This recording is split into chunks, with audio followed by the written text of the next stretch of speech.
road में कंवरियन के जाम्बा अभी जाने तो दूर बाबा धाम्बा सुना रोड में कंवरियन के जाम्बा अभी जाने तो दूर बाबा धाम्बा जन बढ़ावा हो सुनो राजा पीके गाजा तू गड़िया चंचला सुनो राजा पीके गाजा तू गड़िया चंचला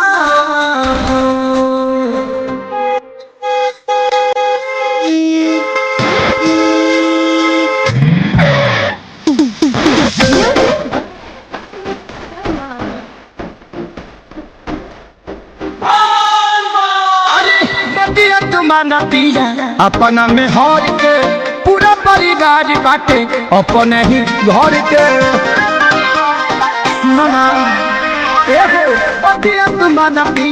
अपना में हर के पूरा परिवार बाटे अपने ही घर के अरे कभी हंड जमा हो पीके गाजा तू गड़िया चंचला सुना राजा पीके गाजा तू गड़िया चंचला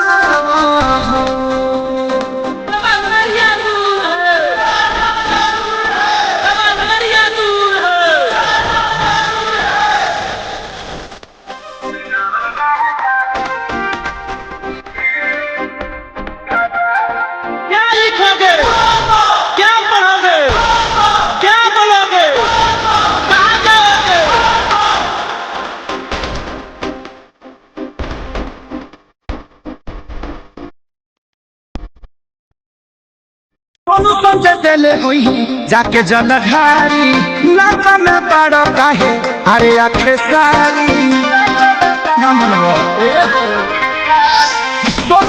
दिले हुई जाके जलधारी लाका में बड़ा काहे अरे आखे सारी तले में चल है बड़ा काश तू बोला सुनो राजा पीके गाजा तू गड़िया चंचला